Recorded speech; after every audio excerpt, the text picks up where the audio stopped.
Listo. Empecemos.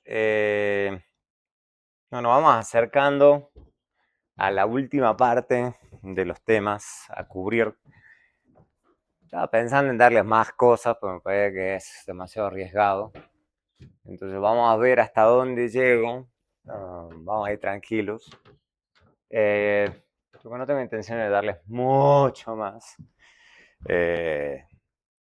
Sino que con lo que lo que tengo planeado que vean, listo. Entonces de última, si me llego a quedar sin material, podemos hacer que no esta clase, sino la clase probablemente del próximo viernes, podamos hablar sobre dudas, consultas que tengan sobre la entrega del trabajo. ¿Okay? O para no tener que cubrir más material, porque podría cubrir más material, pero ya es mucho. Es mucho. Me parece que es mucho para esta clase. En otras clases uno sí ya tiene más libertad y les puede tirar más cosas, más artillería, pero a los efectos de esta clase, con que lleguemos hasta donde yo tengo pensado, estamos más que bien. Bueno, listo. Entonces vamos a empezar por lo más simple de los paneles, que son paneles con dos periodos, no porque sean los más conocidos, el tipo de estructura más utilizada, sino porque es con el que es más fácil de empezar. Pero vamos a ver un panel muy simple. Vamos a suponer un panel de individuos, entendido en un sentido amplio, países, ciudades, o sea, lo que uno quiera. Pero lo vamos a seguir solamente dos periodos de tiempo. Ya con eso ya tenemos más o menos elementos para darnos cuenta qué tan diferente va a ser el análisis de un panel respecto de datos transversales repetidos. No tienen por qué ser adyacentes, podemos tener, qué sé yo, 1982, 1987, así como diferentes meses, o sea, puede haber número de periodos en el medio que no los tengamos. O sea, el análisis sigue siendo más o menos parecido. La idea, siempre acá, en panel, o sea, en el momento que entran en el terreno de los paneles, el término de error se divide en dos partes. O sea, van a tener una parte que es fija en el tiempo, eso es lo típico, que se considera fija en el tiempo y que no lo podemos captar si no tenemos un panel, y otra que sí varía en el tiempo. ¿Eso qué significa? Básicamente que ahora vamos a escribir el modelo siempre en panel así. O sea, casi todo el mundo lo hace así. ¿Cuál es el chiste? Que antes no teníamos este muchacho. Antes no teníamos esto. Y ese no puede aparecer cuando tenemos cortes transversales repetidos, porque la idea de eso es que esa partecita solo la podemos captar si tenemos panel. Esa es la intuición. Entonces tenemos el individuo, tenemos el tiempo, y este es el valor de la variable y para el individuo y en el momento t. Eso es lo que estamos pensando. Entonces ahora ya no solamente hay un subíndice, hay dos subíndices. Uno para el individuo y otro para el tiempo. Y acá hay solo para el individuo. Vamos a ver que eso trae un montón de consecuencias. Y como siempre, enriquece, pero complica el análisis, como toda la vida. Como toda la vida. Y tenemos una binaria de tiempo. Esto ya lo deberían manejar, esto debería ser ya el pan de todos los días, ya en este punto del semestre. Ya no voy a entrar tanto en la cuestión de las binarias porque ya lo deberían manejar. Entonces, en panel a esto se le llama error idiosincrático. Ya no se le llama solo error, sino error idiosincrático. ¿Para qué? Para distinguirlo de este otro. Entonces está el error idiosincrático y está este otro término de error que va a tener un nombre muy especial. Y es la clave de todo lo que es análisis de panel. Este error idiosincrático es muy parecido a series de tiempo. Entonces, hay todos los conceptos de serie de tiempo, toca aplicarlos en panel, especialmente si el panel es muy largo. Entonces ahí entra correlación serial, heterocedasticidad a través del tiempo, o sea, todos los problemas que habíamos visto en series que a los efectos de esta clase no pretendo que los resuelvan, pero sí que los entiendan, de qué van los problemas. Lo que nos vamos a concentrar, que es un poquito más fácil, es este término de error. Acá es donde todo el mundo patina. Y siempre se los pido en los exámenes y nunca saben de qué estoy hablando. ¿Ok? Esos son los factores no observados constantes en el tiempo que afectan a JT. ¿Okay? O efecto inobservado, efecto fijo, heterogeneidad no observada, heterogeneidad individual no observada. Tiene un montón de nombres. Tiene un montón de nombres. Toca aprendérselos a todos. Tristemente. Entonces yo le pregunto en un examen con cualquiera de esos términos, se los tienen que saber. Y tienen que saber de qué le estoy hablando. Si no saben, eso significa que no aprendieron. Así de simple. Entonces, ese va a ser con el que vamos a estar lidiando en este último tramo de la clase. Con este muchacho. Yo le voy a llamar en general heterogeneidad individual no observada. Yo, porque me parece que hay que darle un nombre en específico. Pero en otros lugares, en otros libros, otra gente le puede llamar diferente y a ustedes les toca saber de lo que la gente está hablando. ¿Ok? O sea, veamos, por ejemplo, un modelo simple del desempleo para el 82 y el 87, algo fácil. Tenemos tasa del crimen y desempleo acá. Y vamos a suponer que tenemos obviamente una binaria y ahí denota ciudades. Vamos a suponer que tenemos ciudades que queremos ver cómo el desempleo afecta el crimen. Esa es la intuición. Ahora bien, si ustedes tienen un panel, ¿cuál es el chiste? El chiste es que ahora pueden controlar por esto. Pueden captarlo. ¿Y qué es lo que se está queriendo ver? El efecto, por ejemplo, efecto ciudadano observado o efecto fijo por ciudad también se le dice. ¿Ok? Todos aquellos factores que afectan al crimen de una ciudad, pero que no cambia a través del tiempo. Y que puede tener un montón de interpretaciones diferentes, depende de la intuición de cada uno.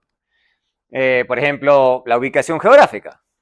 Entonces, si hay algo fijo que quizás pueda, o sea, porque tiene que ser algo fijo para esos individuos. En este caso, el individuo son las ciudades. Si hay algo fijo en las ciudades, es la ubicación geográfica. Las ciudades no se mudan, no se mueven. ¿Ok? Así de simple. Así, cualquier cosa que sea fija para las ciudades se va a desaparecer. Vamos a hablar un poco de eso. O actitudes frente al crimen. Por ejemplo, puede haber ciertas ciudades, o pueden pensar ustedes en términos culturales y demás, que son más tolerantes al crimen. Hay ciudades o culturas que pueden decir no.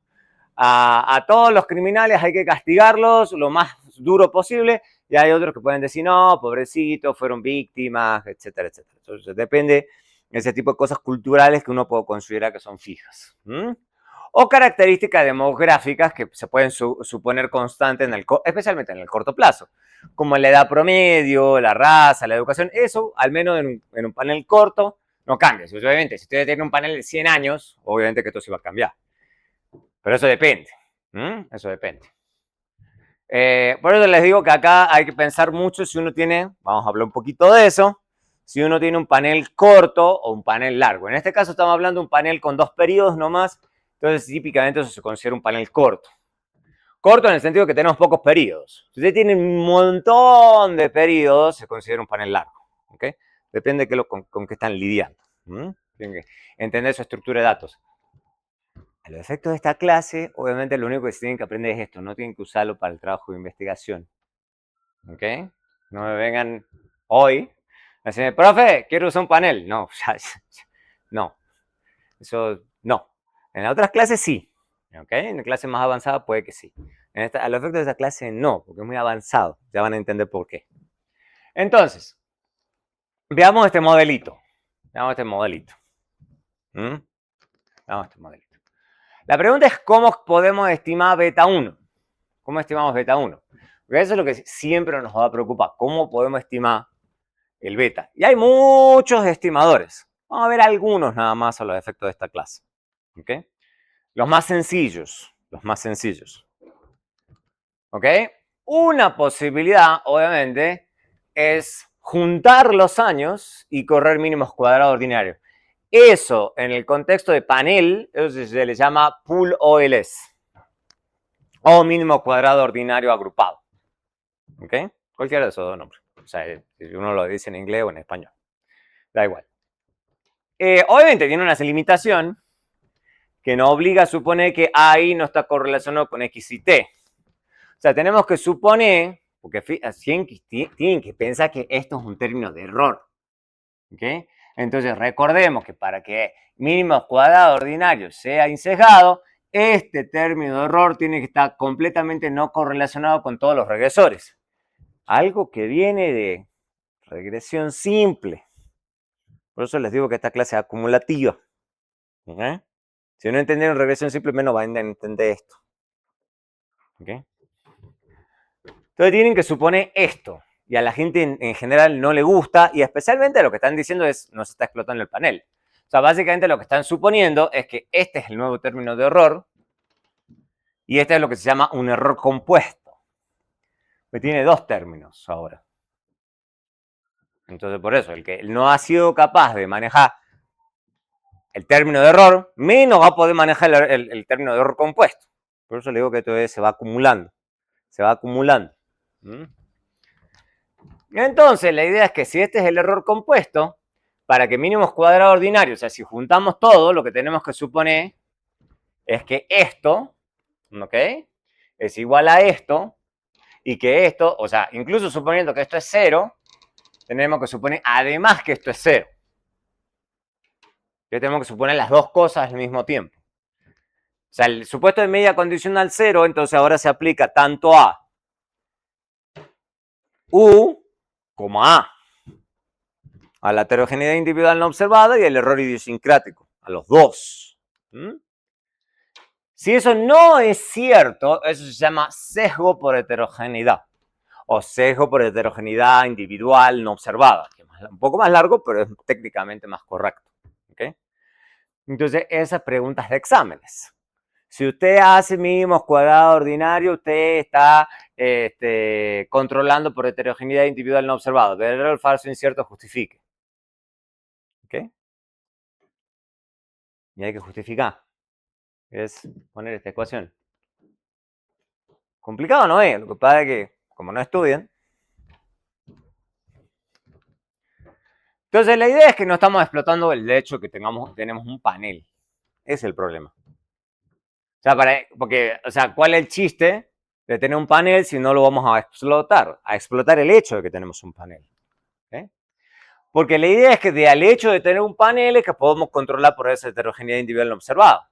Deshacernos por ella o controlar de alguna forma. El tema es cómo controlarlo en nuestras estimaciones. ¿Cómo podemos hacer eso?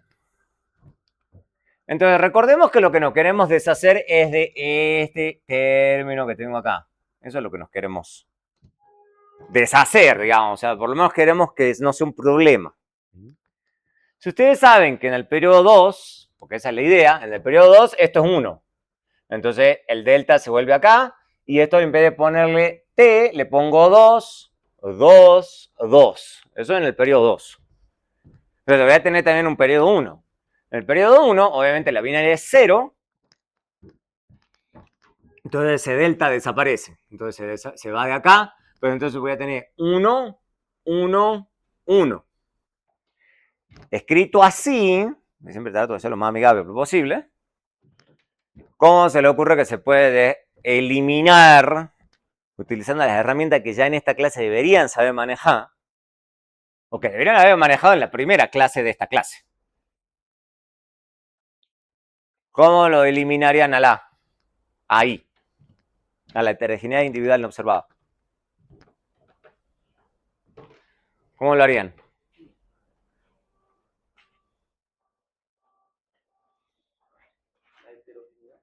¿Cómo hacemos para eliminar esa ahí? ¿Cómo hacemos que desaparezca? Pura álgebra, no estoy pidiendo wow.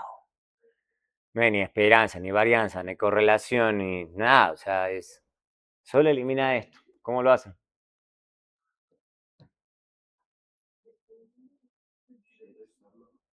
Restando. Eso es todo. ¿Se acuerdan en primaria cuando les enseñaban suma y resta? Bueno. Décadas después. ¿Qué resta? Toma esto y restarle esto. ¿Qué se va a cancelar? Se va a cancelar el beta 0, me va a quedar el delta, me va a quedar esto menos esto y el AI se va a cancelar con el AI. ¿Qué resta? Es complicado. ¿Ok? Entonces, si restan, les queda este término y este término. Por eso se va este muchachito. Este muchachito. Me va a quedar esta diferencia, sí. Me va a quedar esta diferencia. Pero ¿qué muchacho sigue presente? El beta. Y eso es lo que yo quiero estimar. El beta. ¿Ok? Y fíjese que en esa última ecuación ha desaparecido ahí, que era la meta. ¿Mm? Entonces, esto es lo que me queda. Me quedan lo que se llaman primeras diferencias. Se hacen series, esto va a aparecer todo el santo tiempo. ¿Ok? Las primeras diferencias de una variable. Lo vimos, por eso vimos algo de series. Así, esto es lo que hemos visto de series. Esto.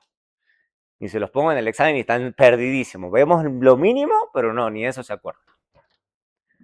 Pero la idea es de hacer desaparecer en este escenario la heterogeneidad individual no observada.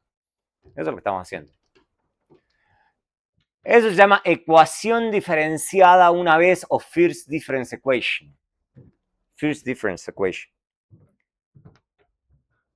Entonces lo que se hace es estimar esta ecuación por mínimos cuadrados. Pero esa. Que es simplemente transformar las variables. Eso es todo. ¿Ok? Es tomarle lo que se llama las primeras diferencias de las variables. Y la idea es que ahí esta estimación sí no va a sufrir de heterogeneidad individual no observada, porque no está. Porque no está. ¿Mm? No está la heterogeneidad individual no observada. Entonces, un supuesto que obviamente sí estamos haciendo y hay que argumentar, si uno ya se pone muy picky, esto se lo podría poner en el examen también. O sea, de argumentar por qué esto tiene sentido. No debería ser obvio, pero obvio que para que esto sea sesgado deberíamos hacer que esto tenga esperanza, o sea, tenemos que hacer que el supuesto de medida condicional cero sea cierto. Ya hemos dicho 1000 veces de que lo que necesitamos es que el supuesto de medida condicional sea cierto. En el momento que no es cierto, entonces tenemos estimaciones sesgadas. Esto se llama estimador en primera diferencia. Estimador en primera diferencia. Eso así se llama. Así se escribe. ¿Mm? Obviamente, lo primero que hay que hablar, obvio, es que tiene que haber alguna variación en delta de x, y. Algo tiene que variar. Si esto es siempre cero, o sea, básicamente no varía, o varía lo constante, vamos a hablar un poquito de eso. Eso va a fallar si x no cambia a través del tiempo para ningún individuo, que eso es el sexo. Eso no cambia normalmente. O sea, para el grueso de la gente el sexo no cambia. Entonces, eso se va a ir. O sea, cualquier cosa que ustedes tengan para los individuos que sea constante a través del tiempo, entonces bajo este estimador no se puede incluir en las regresiones, porque se va a eliminar solito. ¿Entienden el por qué? ¿O no? ¿Por qué no puede esto no puede ser constante a través del tiempo? ¿Qué es lo que pasaría si lo hago? ¿Qué es lo que estoy incluyendo entonces en la regresión?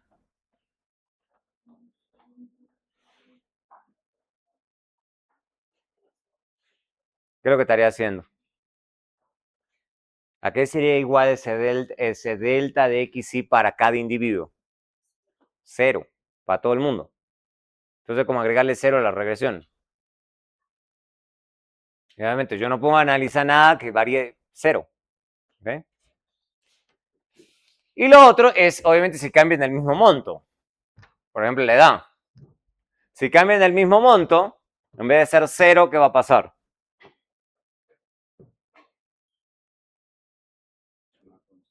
Es una constante. Entonces va a ser delta igual a 1, o a B, o a C, o a D, o a 1000, o a la que sea. Pero es como agregarle una constante. Yo no puedo estimar algo que sea constante. Fíjense cosas entonces que varíen, o que varíen al menos en diferentes montos a través del tiempo. ¿Okay? Entonces eso ya le pone algunos límites al análisis. Eso ya le pone algunos límites. Lo vamos a ver. Vamos a ver acá con un ejemplito.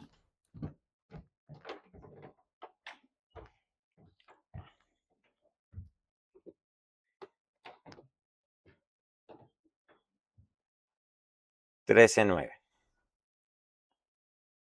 Voy a correr directamente.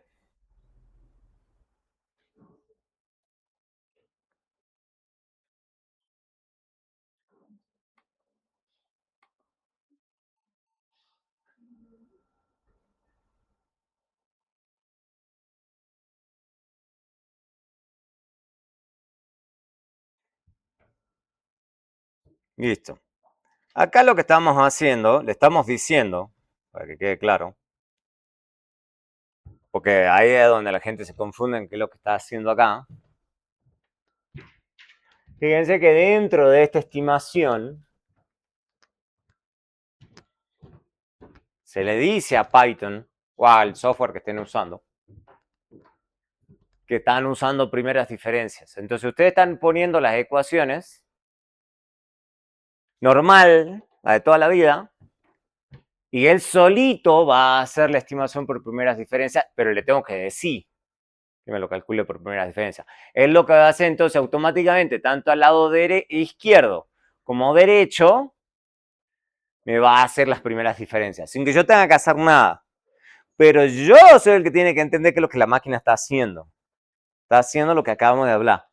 Está tomando las primeras diferencias de estas variables. ¿Okay? Y lo está haciendo a través de varios periodos. ¿Okay? Entonces, esto es un panel un poquito más largo. Un poquito más largo. Entonces, acá la idea es que si estamos controlados por primeras diferencias, de esto lo puedo interpretar de la misma forma que antes, porque eso es importante que lo tengan en claro, porque hay gente que inmediatamente se enreda, cree que es súper difícil la interpretación. Y no, nos fijemos que el beta es el mismo, no está cambiando, o sea, y las variables son las mismas, solamente que están en primeras diferencias. Pero entonces la interpretación en primera diferencia es la misma, es la misma. Lo que está cambiando es el modo de estimarlo, ¿okay? Porque creemos que sufre, si lo hacemos normalmente, por heterogeneidad individual no observada. Entonces lo estamos haciendo por primeras diferencias. Entonces, si yo les digo que esto es el logaritmo del crimen, ¿ok? No sé para qué le pone. No, porque tenga el log del crimen, porque no está en la base de datos como log del crimen. O sea, no está armado. El resto sí. Entonces, si yo les digo que esto es log y esto está en log, entonces, ¿cómo interpreto esto? Eso ya lo deberían saber. De vuelta, regresión simple. Como elasticidades. Y se interpreta de la misma forma que toda la vida. ¿Okay? Entonces, supongamos, olvidémonos por un segundo de cómo están construidas. Esto es probabilidad de arresto. ¿Okay? Y esto es las tasas de crimen. Entonces, esto es a nivel ciudad y esto es la probabilidad de arresto en esa ciudad. Entonces, lo que yo estoy, ¿cómo puedo interpretar este coeficiente? ¿Okay? Sabiendo que la tasa, esto es logaritmo de la tasa de crimen. ¿Cómo interpreto este coeficiente que está acá? Al que quiera. Este que está ahí.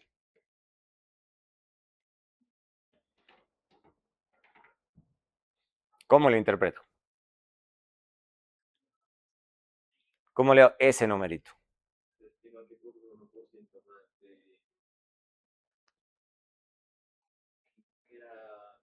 Es probabilidad del arresto.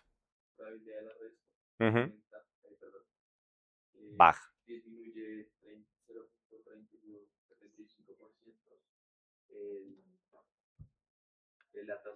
La tasa de crimen. Ojo que hay que tener un poco cuidado con el lenguaje porque no hay que hablar como si fuera causal. Hay que decir, hay una correlación negativa, etcétera, etcétera. Ok. Controlando por todas las otras variables y además esto que está controlando, a ver, rápidamente. Bueno, pero técnicamente, más allá de que sí, son binarias de año. Porque es lo que estoy queriendo hacer. Hemos hablado eso cuando hablamos de serie. ¿Qué estamos queriendo hacer?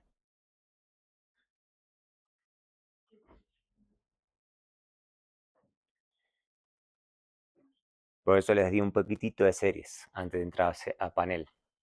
¿Qué es lo que estamos haciendo con esas binarias? ¿Qué es lo que estamos queriendo hacer? ¿Cómo se llama eso técnicamente?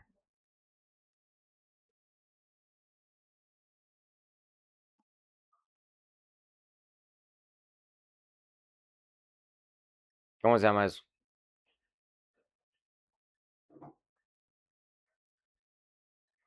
Ya se tienen que poder expresar con propiedad en este punto de la clase.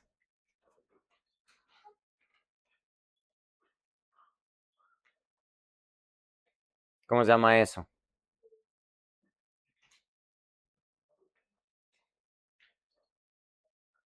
Tengo varios años y con las binarias de años que estoy queriendo hacer.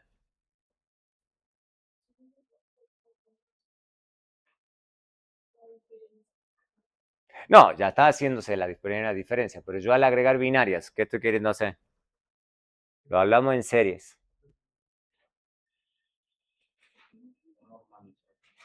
No normalizar exactamente.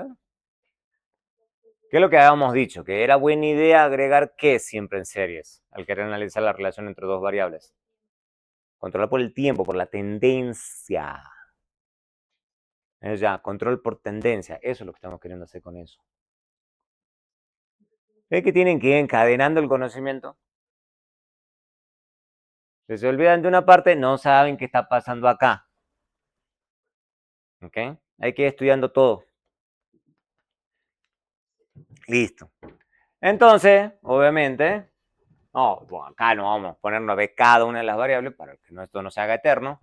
Pero esa es la idea. Fíjense que funciona bien, corre rápido, los softwares ya lo tienen implementado.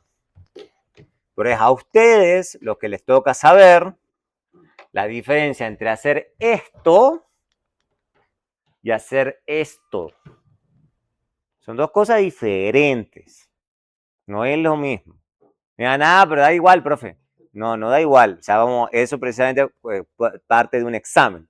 En un examen ya final, lo que yo les hago es ponerles un montón de regresiones. Y yo les digo, interprete, como recién, pero además les digo, elija la más adecuada, argumente. Y esa es la clásica, ahí es donde patinan todo y yo me doy cuenta quién aprendió y quién no. Porque ahí lo que empiezan es, el que tiene el R cuadrado más alto, cero.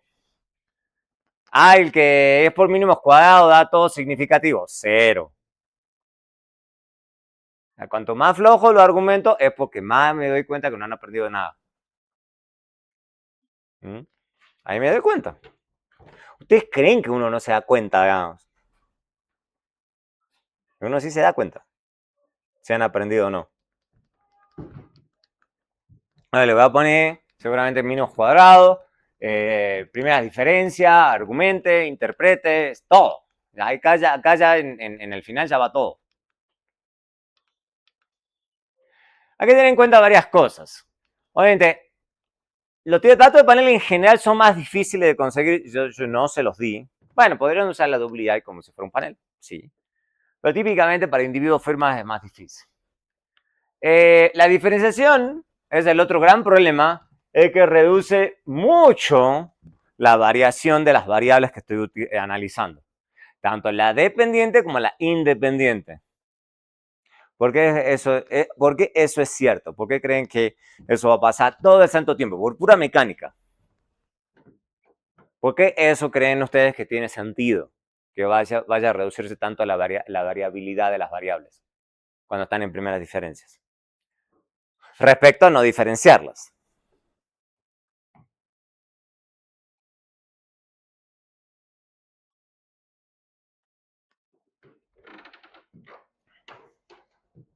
¿Por qué tiene sentido? No se centra exactamente, pero piensen ustedes, cualquier tipo de panel. Supongan que ustedes dicen, bueno, quiero ver el desempeño de los estudiantes. Supongan. Es un panel del desempeño de los estudiantes. Entonces tienen datos como variable dependiente, la Y. Esa es su Y. ¿Ok? ¿Ustedes creen que los estudiantes, vamos a seguir a los mismos estudiantes a través del tiempo? ¿Ustedes creen que hay más variación entre estudiantes o el mismo estudiante a través del tiempo? ¿Dónde hay más variación? ¿Entre quiénes? Entre estudiantes. Eso es lo que uno esperaría. ¿Por qué? Porque la intuición de uno le dice, no, seguramente entre estudiantes hay mucha dispersión, pero el mismo estudiante, el estudiante que bueno es casi siempre bueno siempre, y el estudiante malo es malo siempre, digamos. Es muy difícil, digamos, que el estudiante bueno se vaya para el piso o el estudiante malo se vaya para arriba. O sea, normalmente eso hay cierta estabilidad a través del tiempo. Entonces, por eso pasa eso también. ¿Okay? Siguiente pregunta. Si baja la variación de las variables es muy baja, ¿qué va a pasar con la significancia estadística?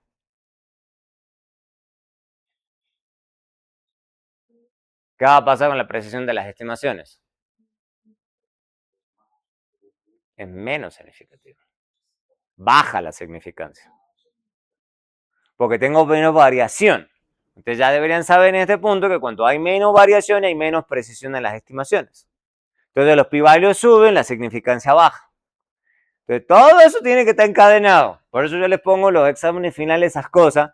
Y obviamente en el momento que pasan de mínimos cuadrados ordinarios a primera diferencia, casi con seguridad la significancia va a bajar. Pero es por esto. ¿Ok? No, pero vayan los exámenes. Todo tiene estrellita en mínimos cuadrados. Esa es. Es porque se han vuelto unos robotitos, ¿verdad? O sea, tienen que pensar lo que están diciendo, sus argumentos. ¿Okay?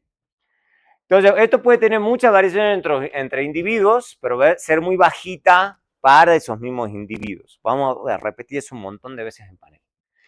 Eso lleva errores estándar mucho mayores y significancia baja. Por ejemplo, si ustedes quieren estimar log de salario y contra la educación, y ustedes dicen, bueno, voy a hacer primera diferencia porque quiero controlar por la heterogeneidad individual no observada. ¿Ok? Eso es la habilidad de los individuos. Entonces queremos correr esto. Pero es casi con seguridad, si queremos hacer esto, este es otro ejemplo, casi con seguridad, ¿qué nos va a pasar? La variación, vamos por la dependiente, que es la fácil. ¿Ustedes creen que hay más variación en salario entre individuos o para el mismo individuo a través del tiempo? Pasa lo mismo. En los salarios o ingresos laborales, si quieren. Entre individuos. Uno esperaría que, a ver, hay gente que sí que empieza mal y después le va re bien.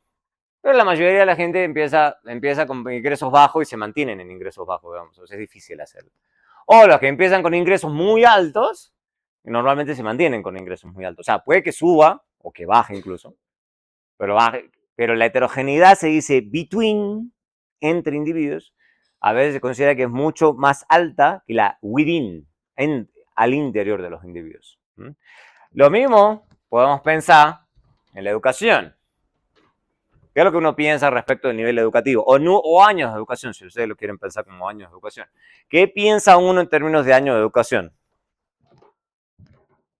Piensa en el caso de ustedes, si quieren.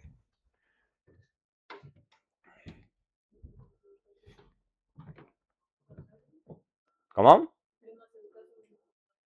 No, el punto no es ese. Estamos pensando en términos de varianza de esta variable. La heterogeneidad en los años de educación es más grande entre individuos o al interior de los individuos.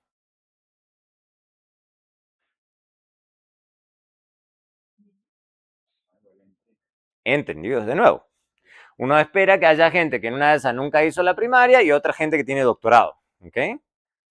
Pero casi con seguridad, si ustedes siguen al mismo individuo, ese mismo individuo que ya, por ejemplo, que ya está trabajando, porque esa es la idea, casi con seguridad, si ya tenía PND en primaria incompleta, por ejemplo, casi seguro a lo largo del tiempo lo van a tener con primaria incompleta.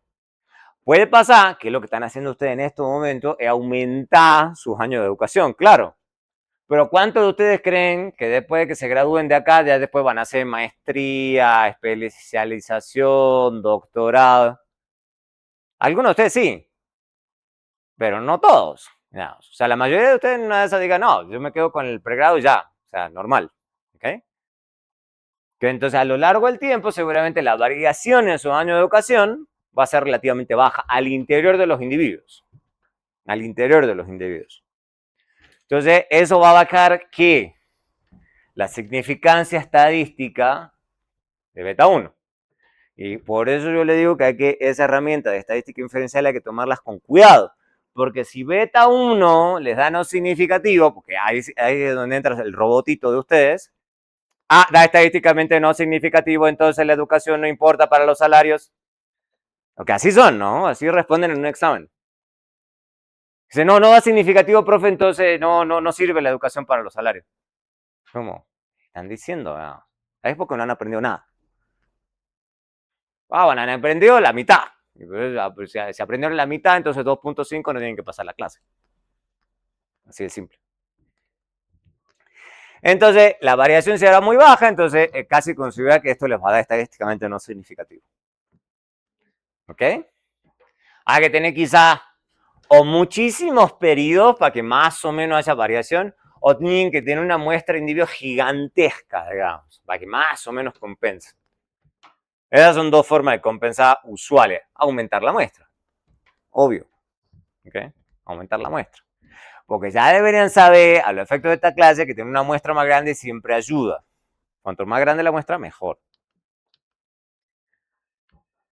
Obviamente también podemos hacer, igual que un dato transversal repetido, análisis de políticas públicas. De hecho, a la gente le gusta más usar panel para hacer análisis de política pública que dato transversal repetido. Por lo que acabo de decir, porque con panel pueden controlar por la heterogeneidad individual no observada. El problema es que los datos de panel es más difícil. ¿Okay? La diferencia es que ahora tenemos los mismos datos de los individuos. Entonces es mucho mejor. Entonces, supongan que ustedes tienen una tasa, un programa de entrenamiento, por ejemplo, desecho de la tasa de la firma, o sea, el porcentaje de unidades producidas, y ustedes le dan subsidios a las firmas para que entrenen a la gente, o sea, básicamente para que mejoren la productividad, o sea, que bajen la tasa de desechos. ¿Okay? Entonces, si tienen datos, el modelo es este. Si tienen datos de panel, hay que darle versus no darle. ¿Ok? Y este es la... Pero de nuevo, este está aquí. Este es el que está molestando. Si yo lo quiero controlar por eso, ¿ok? Esto es el efecto fijo, lo que se llama efecto fijo de las firmas. Efecto fijo de las firmas. También se le dice heterogeneidad individual de las firmas. Que ahí puede ser la habilidad promedio de los empleados, el capital o la habilidad empresarial. O sea, básicamente esto es la gestión del administrador. ¿Ok? Porque es el tema, digamos. Eso el otro día veía que está súper estudiado, eso es interesante. Básicamente está estudiado que hay mucha heterogeneidad entre firmas y que mucha de esa heterogeneidad tiene que ver con la gestión. Tiene que ver con quién está a cargo de la firma. ¿Ok? O sea, mucho de esa heterogeneidad entre firmas tiene que ver con quién los gestiona. ¿Ok? Y eso no es fácil de capturar, porque ¿cómo capturan ustedes, cómo decirlo, la habilidad empresarial? ¿Cómo medirían ustedes habilidad empresarial? Eso no es fácil. No es fácil. No es fácil. Pero lo que podemos hacer econométricamente es hacer primeras diferencias. Entonces, en vez de tener esto, ¿por qué? Porque podemos pensar que esto está correlacionado con la asignación del subsidio. Entonces, ¿qué piensan? ¿Qué tipo de firma? Eso ya lo habíamos hablado la otra vez. Que es tratar de controlar por ese famoso sesgo por autoselección. Si ustedes están por repartir subsidios, supongan que son el Estado o alguna entidad, ¿qué creen? ¿Qué tipo de firmas van a ir a buscar o levantar la mano o inscribirse para pedir el subsidio? ¿Qué tipo de empresas?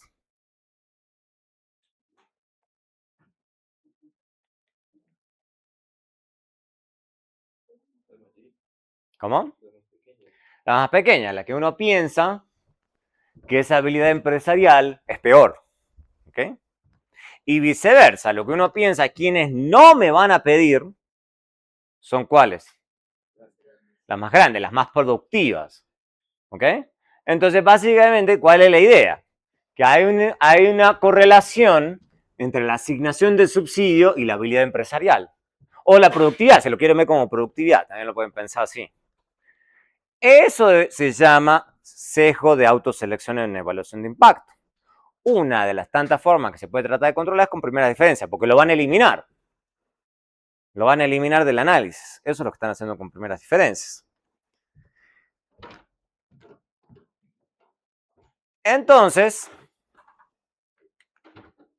los que hacen los fondos de aventamiento pueden buscarlo otorgar a las firmas que tienen empleados con una habilidad promedio más baja, en base a la necesidad, o, porque esa es otra cosa que puede pasar, o la más alta. Esto, por ejemplo, para los que ustedes están muy jóvenes, hay un programa muy famoso que tuvo sus serios problemas. Busquen el escándalo de agroingreso seguro. Es súper interesante cuando se hizo ese programa. Básicamente lo que daba en ese momento es que las que deberían haberse llevado el subsidio son las más grandes. ¿Por qué se les ocurre que podría tener más sentido asignarle los subsidios a las más grandes? También es interesante pensar eso. O sea, desde otro punto de vista, no permití que la gente se autoseleccione, sino que yo como Estado estratégicamente puedo querer asignársela a la más grande. ¿Por qué puede también tener sentido hacer eso? Son más productivas, pero además en términos de asignar subsidio, porque yo creo que puede ser que sea mejor darle el subsidio a las grandes en vez de las chiquitas.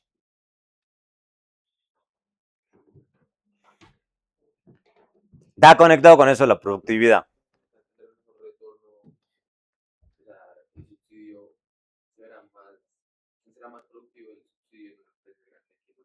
Exacto, uno piensa que en una de esas la grande va a usar mejor la plata. ¿Okay? Entonces es más productivo, es más efectivo el subsidio. Estamos hablando en términos de eficiencia, no de equidad. Acá estamos hablando de eficiencia. Now, si ustedes saben que con cada peso que le dan a una grande se van a obtener 100 de retorno, mientras que si se la dan a una chiquita van a obtener 10 de retorno, más allá de la equidad, digamos, bueno, entonces ahí es donde está el problema de política pública. El problema de política pública es cómo logro equidad y eficiencia. Sí, sí, sí.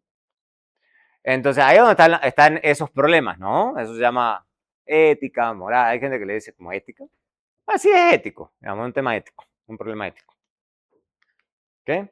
Entonces, en cualquier caso, ya sea que sospechemos de un lado o del otro, vamos a tener un tema de sesgo. ¿Okay? Vamos a tener sesgo. Si hacemos mínimos cuadrados o agrupado o lo que se llama pool OLS. Pool OLS. Si yo les pongo en un examen pool OLS, ellos tienen que entender qué estoy haciendo. ¿Ok? No me digan, ay, profe, ¿qué es pool OLS? Que eso no sé. Por eso no les pongo que me pregunten cosas en los exámenes, porque ahí me doy cuenta que no tienen ni idea. Eso, el que tiene idea, sigue adelante. No levanta la mano en un examen.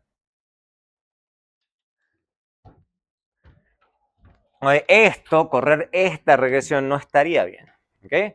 Queremos eliminarlo, entonces lo que hacemos es estimarlo de esta forma. Delta de log scrap, tengo control acá por tendencia, y delta de Grant.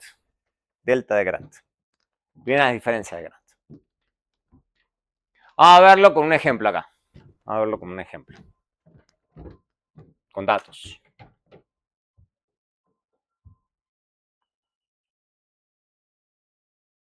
JTrain. Lo tengo aquí. Entonces, lo primero que voy a hacer, se los voy a mostrar, es esta partecita. Entonces, lo primero que hago es ver los datos para años. Son 3 años. 87, 88 y 89. Y este ejemplito es bueno, porque empieza uno a tener que lidiar con las cosas de análisis de tratamiento o de evaluación de impacto. A los efectos de este ejemplo, lo que voy a hacer, para que el análisis sea de dos paneles, porque si no la cosa se enreda mucho, es quedarme solo con el 87 y el 88. Voy a calcular el modelo así. ¿Ok? El subset. Subset.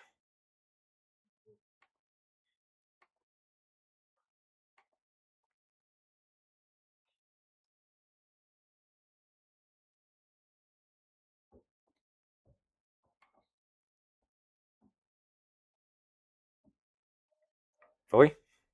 Ah, corrió. Voy a que me corra todo.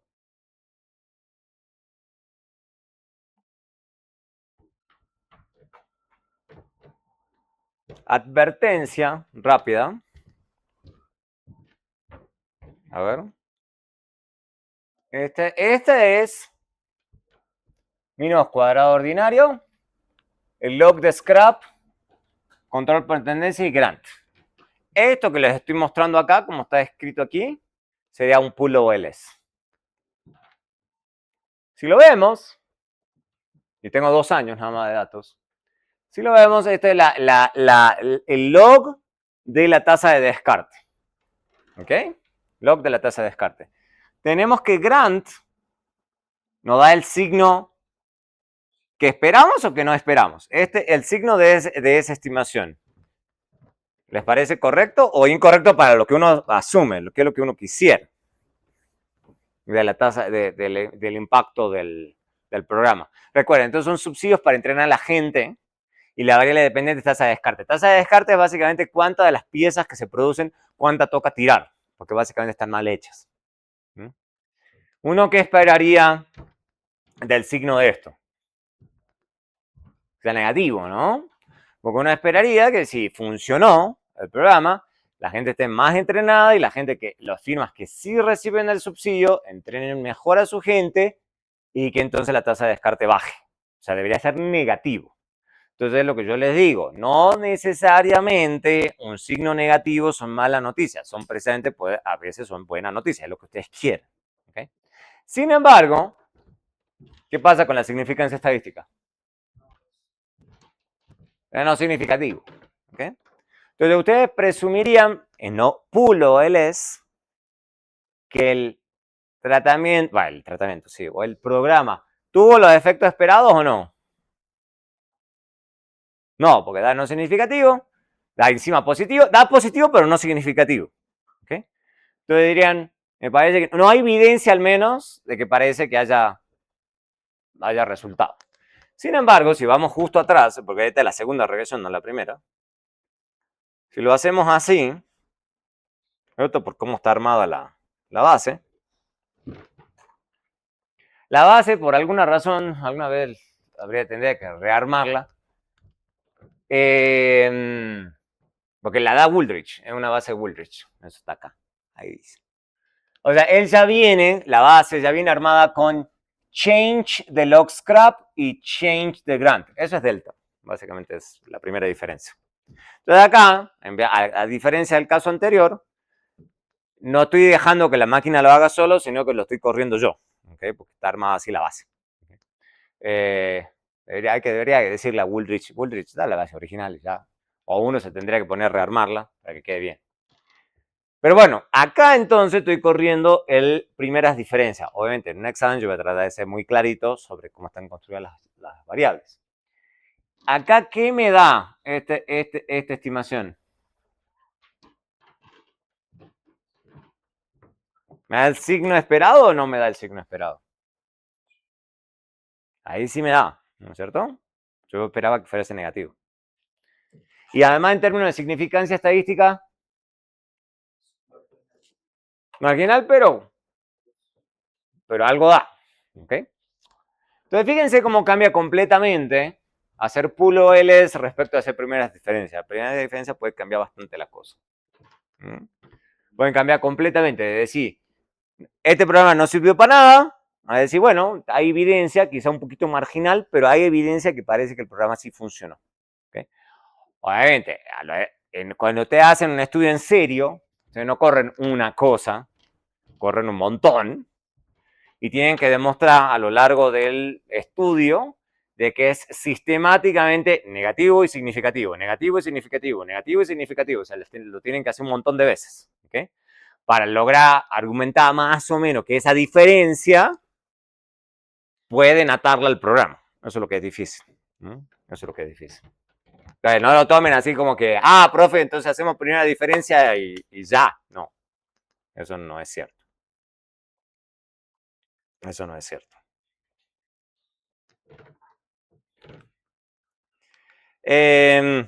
Obviamente, podemos hacer evaluación de impacto de los programas en general. O sea, podemos tener la variable de resultado, el programa si el individuo participa y el modelo más simple de estimar es este.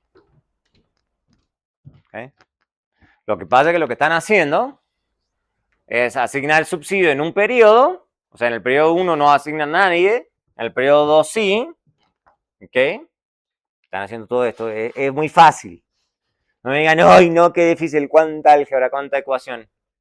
Esta fórmula y le ponen ceros y no le ponen ceros. O sea, ya, o sea, no es, wow, complicadísimo, encima de 2 periodos. Entonces les queda esto. ¿Ok? Les queda esto o escrito así. Entonces pasan de esta ecuación a esta ecuación. Muy fácil. Es muy fácil. Es muy fácil. Pero le pido eso en los exámenes y ahí sí. ¿Okay? Este estimador, obviamente, de esta ecuación puede escribirse así. Porque la diferencia de los tratados versus la diferencia de los controles. ¿Esto a qué se parece? Ya lo hemos visto eso. Solamente que ahora estamos con otro lente quizá. Pero hemos visto esa formulita. ¿Cómo se llamaba eso? ¿Lo vimos la clase pasada?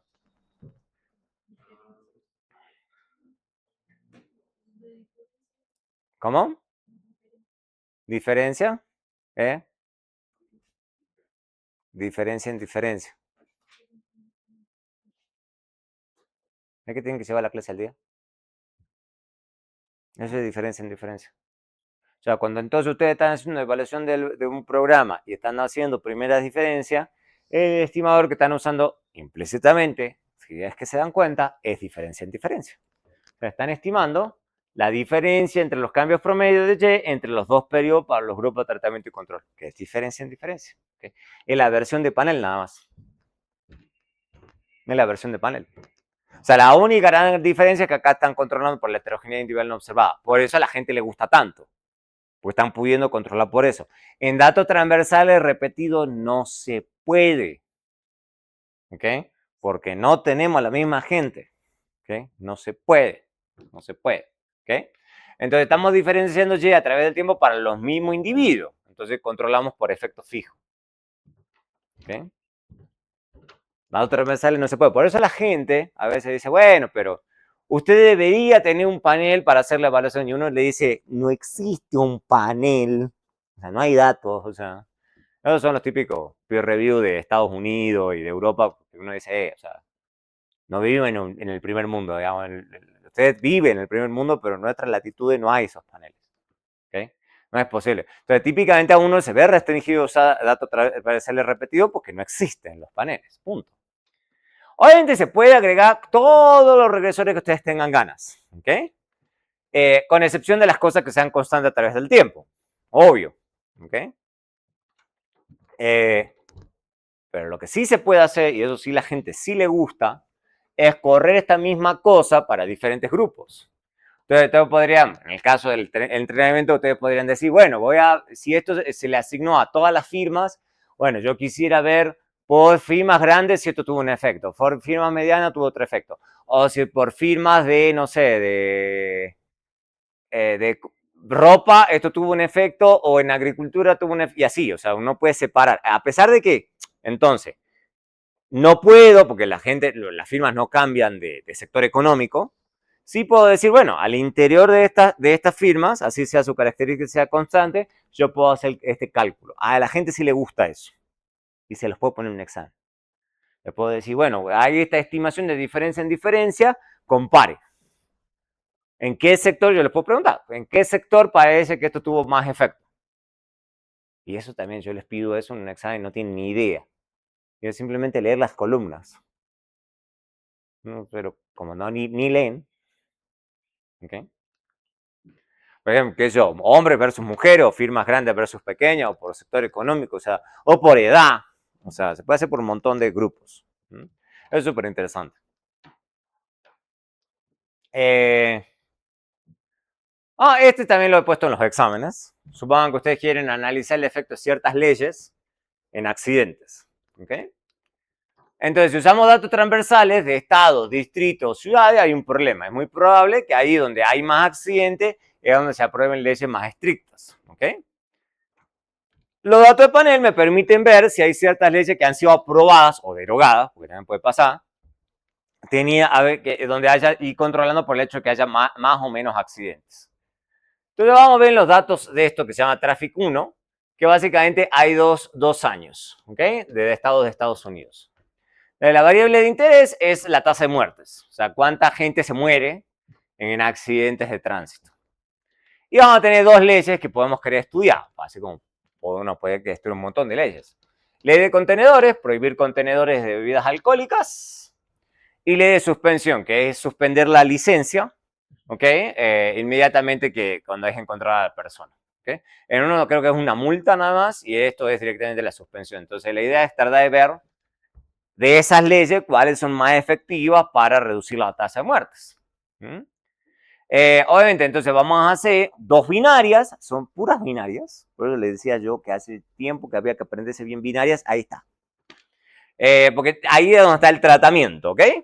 El tratamiento de recibir el tratamiento de alguna de estas leyes. O sea, que la ley es aprobada. ¿Ok? Vamos a verlo rápidamente cómo se estudia eso y cómo se lee. Eso también se los he puesto en los exámenes. Y ahí me doy cuenta quiénes estudiaron y quiénes no estudiaron. Yo digo, es lo mismo que vimos en clase.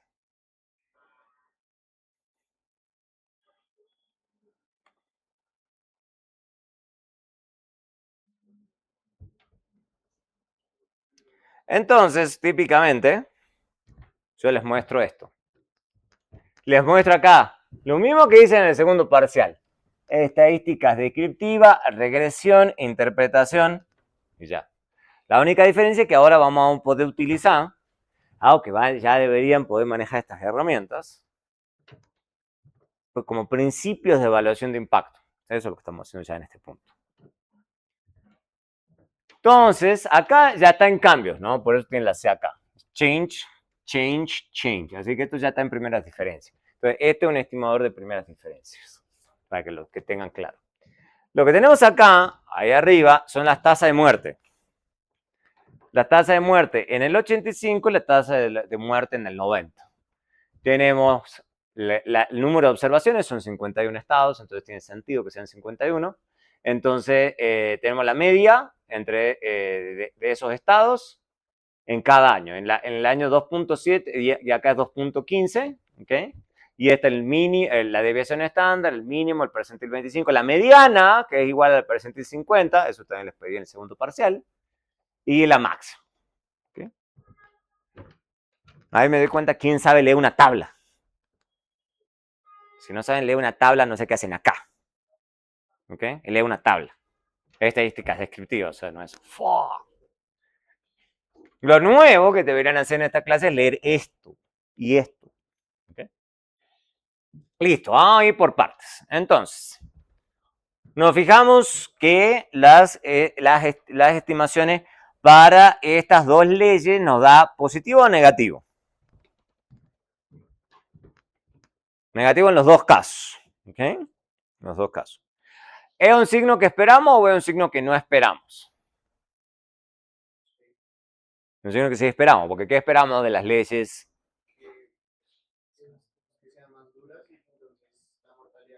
Que la mortalidad baje, que reduzca las muertes. Eso es una ley exitosa. Una ley exitosa de tránsito es que debería bajar las muertes. ¿Ok? Listo. Dicho eso, ese paso 1, por eso se dan cuenta que hay unos pasos que hay que seguir. En términos de significancia estadística, ¿cuál parece que sí es estadísticamente significativo y cuál no? La primera. Entonces, ¿a cuál le deberíamos prestar más atención? ¿A la primera o a la segunda? A la primera, porque hay evidencia de que la estimación es estadísticamente significativa. ¿Okay? Esa es la que se le presta atención. Dicho eso, nos da negativo, entonces, y significativo al 5%, porque esa es otra pregunta. ¿Significativo a qué nivel? ¿Cuánto nos está dando? Sí, no, pero ¿cuánto? La magnitud. ¿Cómo interpretamos ese número?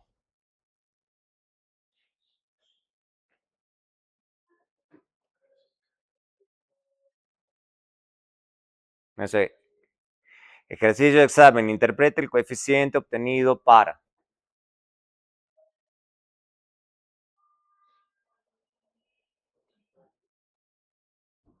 ¿Cómo sale ese número?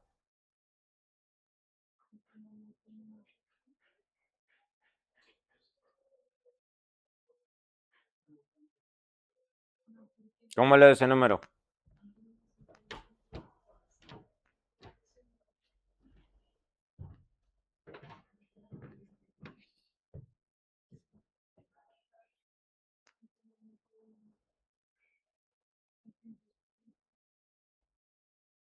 ¿Qué es la variable dependiente? Regresión simple. Tienen que entender la dependiente y la independiente. Regresión simple. O sea, a ver, ¿qué habíamos dicho que es esta variable dependiente?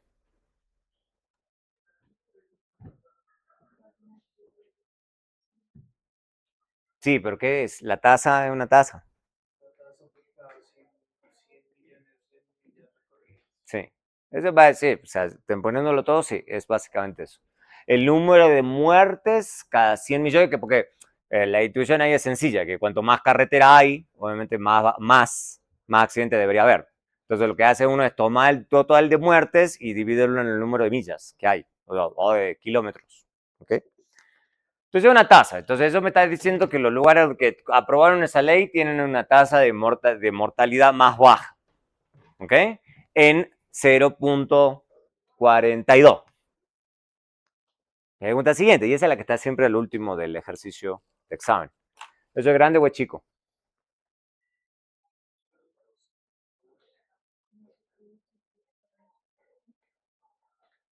Estadísticamente significativo, ya dijimos eso. ¿Es grande, pero es grande o es chico? En términos prácticos. Y ahí es donde dejan todo el punto en blanco. O dicen, no, sí, es gigantesco, digamos. Bueno, argumente. Eh,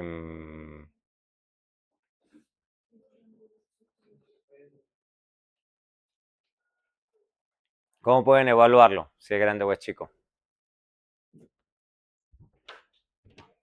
Piensen que están haciendo una evaluación de impacto. Están aprobando una ley. Supongan que ustedes están en el Congreso y están queriendo defender que la ley que ustedes aprobaron, digamos, sí sirvió. ¿Contra qué deberían comparar ustedes a ver en el Congreso para demostrar que la ley sí sirvió? Ya hicieron el cálculo, dijeron estadísticamente significativo. Bueno, pero ¿y? Tienen que vender. ¿Cómo hacen para vender? ¿Contra qué lo tienen que comparar? El valor inicial. La tasa de mortalidad, por lo menos antes de la ley. Al menos. Por eso está la estadística, la tabla. Por eso está la tabla. Entonces, ustedes lo compararían contra el 85 o contra el 90. Contra el 85. Del 85, de todas esas estadísticas, ¿cuál les parece que más o menos tiene sentido contra cuál compararla? A este numerito. Entre la media. Entonces, fíjense que la media en el 85 era 2.7. Entonces, ¿qué podrían hacer con esa estimación puntual?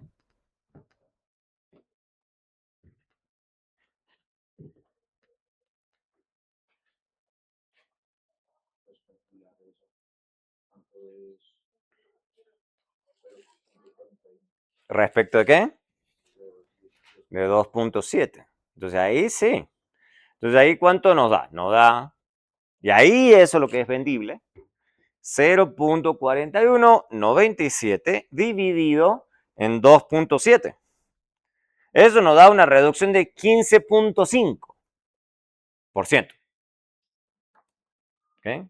Entonces ahí sí pueden decir, hubo una reducción de tanto en el índice.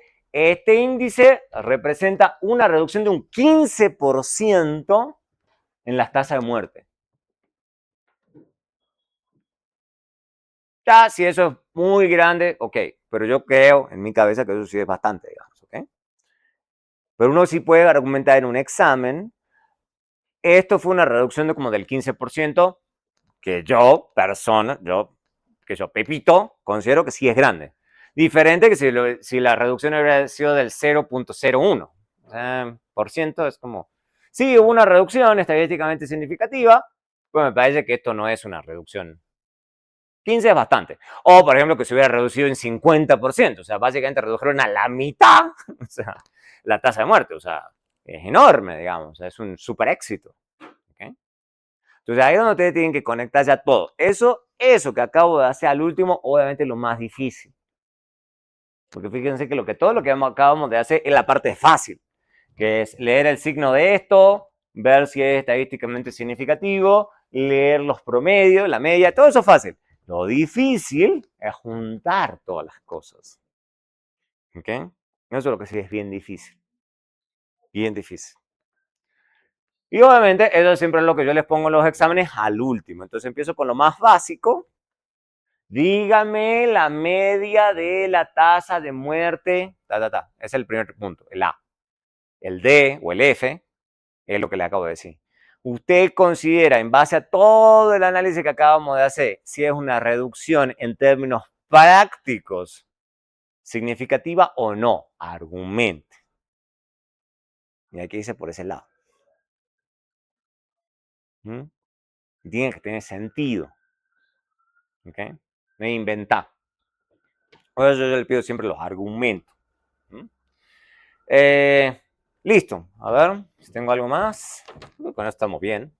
Como les digo, no quiero dar mucho más material. Listo. No, llegamos hasta ahí. Llegamos hasta ahí. Llegamos hasta ahí. Bueno, nos vemos en la próxima clase y lo que les dije al inicio, vamos a ver hasta dónde llegamos. Yo estoy planeando ya por el material que tengo que quizás ya miércoles o viernes de la semana que viene, en una de esas, hablemos mucho más del trabajo de investigación de la clase. Entonces ya les abra una sesión de, bueno, pregúntenme lo que quieran sobre el trabajo, dudas, consultas, preguntas, antes de la entrega. Después de la entrega no, obvio, o sea, antes. Porque ese es el otro problema. Profe, yo sé que en una hora tenemos que entregar, pero quiero hacerle preguntas, o sea. Ustedes se ríen, pero los hay. No, profe, que no sabemos si hay que. Pero si les queda una hora. ¿En qué momento van a hacer todo eso? Tienen que preguntar antes. Con tiempo. Ok, listo. Llegamos hasta ahí por hoy.